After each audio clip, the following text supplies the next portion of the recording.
안녕하세요. 세상을 이롭게 하는 일에 관심 많은 승무원쌤 김용숙입니다. 셀럽 병사의 비밀은 역사와 그 역사의 중심에 서 있던 인물이 사망을 했는데 그 사망 원인이 무엇인가를 중심으로 이야기를 풀어나갑니다. 이찬원으로서는 사회 분야에 관심이 많기 때문에 이 셀럽 병사의 비밀은 이찬원 씨에게는 딱 적성에 맞는 그런 프로그램일 수도 있습니다. 다만 사망 원인, 질병이냐 그 사망 원인이 무엇이냐를 짚는 부분에 있어서는 전문 의사가 나와 있기 때문에 그 문제는 그 사람이 풀어가지만, 이 인물들은 역사적 배경과 그가 가지고 있는 여러 가지 스토리들이 재미있기 때문에 그 모든 것을 다 보여준다. 다만 이것이 내용들이 일반적이고 대중들에게 인기가 있을 만한 프로그램은 아니기 때문에 시청률이 그리 높지는 않지만 이찬원에게는 아마 관심이 있는 그런 프로그램일 거다, 이렇게 생각됩니다. 이번 주에는 야인시대 하면은 떠오르는 사람, 또 장군의 아들 하면 떠오르는 사람, 바로 김두한입니다. 김두한은 독립운동가 김좌진 씨의 아들이고, 또 배우 김을동 씨의 아버지이고, 배우 송일국 씨의 외할아버지이기도 합니다. 역시 김을동 씨 또한 아버지를 닮아서 풍채도 좋지만 그 마음도 아버지를 닮아서 장군 같습니다. 김을동 씨도 역시 그렇습니다. 아마 그 피가 흘렀는지 송일국 씨의 그 외모나 이런 것도 역시 장군스러운 데가 있습니다. 바로 김두한 씨에 대한 얘기가 진행이 됐습니다. 김두한 씨는 역사 깡패로 우리에게 많이 알려져 있습니다. 의리의 깡패, 협객, 이렇게 알려져 있었습니다. 하지만 이 김두한 씨는 1972년, 50년 전, 50년이 훨씬 넘었죠. 53, 4년 전에 사망을 했습니다. 나이가 54세입니다. 사망할 때 나이가 54세인데 김두한 씨가 왜 죽었는지, 어떠한 이유로 죽었는지 아직 그 사망 원인은 의문에 쌓여 있습니다. 다만 김두한 씨가 평소 고혈압, 신부전, 당뇨, 신장염 이런 것이 있었기 때문에 그것으로 사망을 했는지, 아니면 또 다른 외부의 어떠한, 왜냐하면 김두한 씨가 그 살아온 정치적 역정이 결코 순탄하지 않았기 때문에 자연사냐 아니면 타살을 당했느냐, 이 부분에 관해서는 아직도 오리무중 밝혀진 것이 없다. 더욱 그런 것은 이 아플 때 병원을 데려갔던 그 인물들이 사라져서, 오리무중으로 사라져서 나타나지 않았다 그럽니다. 왜 이들이, 김두한이 자연사를 했다면 왜 이들이 병원에만 데려다 놓고 이들은 오가는데 없이 사라졌을까? 이때부터 여기로부터 그 의문은 풀리지 않고 있는 것 같습니다. 김두한 씨 그 시절에는 일본 그 치하에 있었기 때문에 청계천을 중심으로 남촌, 북촌 이렇게 갈라졌답니다.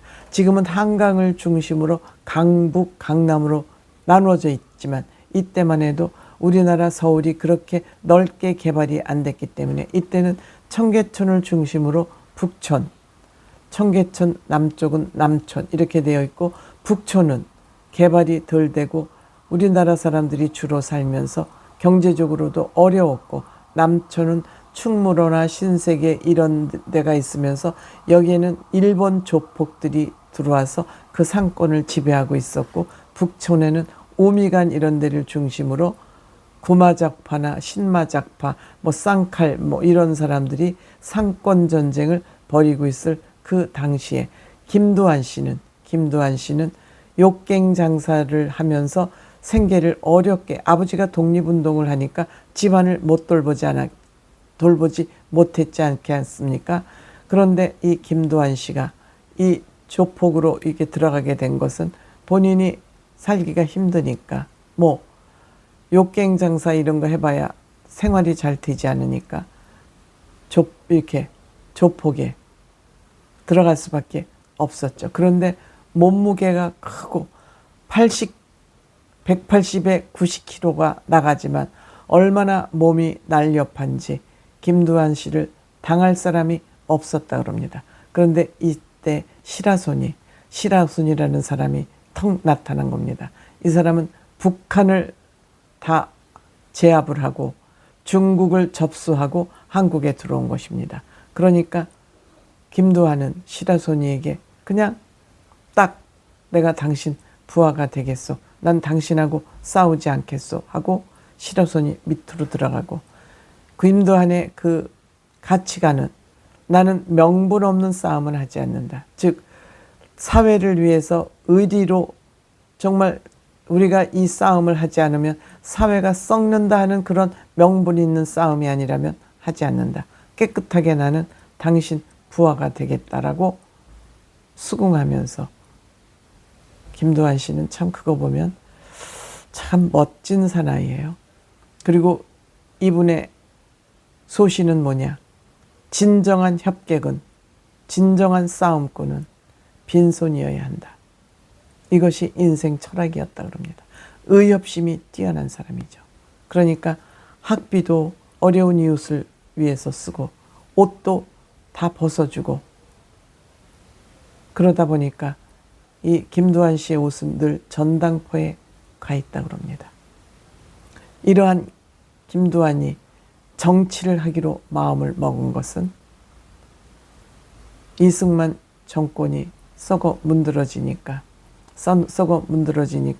이승만 정권이 정권을 유지하기 위해서 청년단이라는 것을 만들어서 우익을 지원하고 경찰을 지원하는 이러한 애국 완장을 만들어서 정권을 유지하려 하자. 안 되겠구만. 이렇게 정치가 썩는 거 보면 안 되겠구만 하고 본인이 국회의원 출마를 결심을 합니다. 무소속으로. 그러면서 뭐라고 후보 연설을 했냐. 나는 ABC도 모르는 무식하다. 그렇지만 목에 칼이 들어와도 나는 독재와 맞서겠다. 이승만 독재 정권과 나는 맞서겠다고 연설을 하면서 무소속으로 3대 국회에 입성합니다. 정치 1번지 종로에서 국회의원으로 당선이 된 것입니다. 이때 이정재라는 또 하나 깡패, 김두한의 부하였지만 김영삼 정권, 즉 자유당이 정치 깡패들을 양성할 그 시절, 장충당 공원에 선거가 있을 때 또 이들을 집회를 정리하는 집회장에 그 정치 깡패들이 난입하지 못하도록 막는 그런 일을 또 여기에 참여를 합니다. 그래서 이정재는 5.16 군사혁명 이후 사형을 당했습니다. 왜? 이 정치 깡패를, 독재 정권을 보호를 앞장섰던 이정재는 사형을 5.16 군사혁명 후 사형을 당했습니다. 이렇게 되자 김두한은 다시 한번 국회의원에 출마해서 빠찌를 답니다. 이때는 무엇이 문제였냐 하면은 이병철 회장이 사카린을 밀수를 했습니다. 사카린을 밀수를 하고 이 재벌을 뒤에서 돌봐주는 정권이 바로 박정희 정권이라고 생각을 한 것입니다. 그래서 이 정권을 까부셔야 된다는 그런 일념으로 6대 국회에 들어가서 박정희 정권과 또 싸움을 합니다.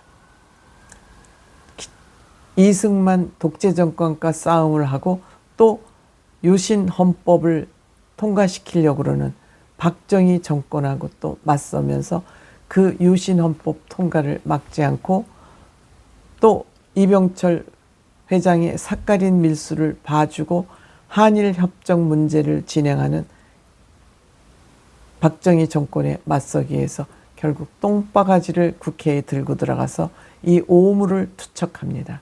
이 오물을 투척한 혐의로 당연히 구속이 됐죠. 당연히 구속이 됐습니다만 아파서, 감옥에서 아파서 일단 병보석으로 나왔습니다. 병보석으로 나오면서 이제는 건강도 용기도 다 없어졌습니다. 그래서 결국 김두한 씨는 1972년 사망을 했는데 이 장례식장에 어디선가 많은 사람들의 조문객이 왔는데 바로 이들은 김두한 생전에 김자진 장군의 그 돈으로 이 보육원을 계속 지원을 했던 것입니다. 10년 넘게 아무도 모르고 있었습니다. 김두한 의원이 사망을 하자 이들이 김두한 장례식에 와서 모두 슬프게 너무너무 울었다는 것입니다. 너무너무 슬퍼했다는 것입니다. 이와 같이 김두한 의원은 정말 조폭이고 깡패였지만 이 정도의 조폭 깡패라면 얼마든지 우리가 국가에서도 보호를 해줘야 되는 그런 사람 아니었을까요? 그럼에도 불구하고 김두한의 사망 원인은 아직까지 밝혀지지 않고 의문으로 남아 있습니다.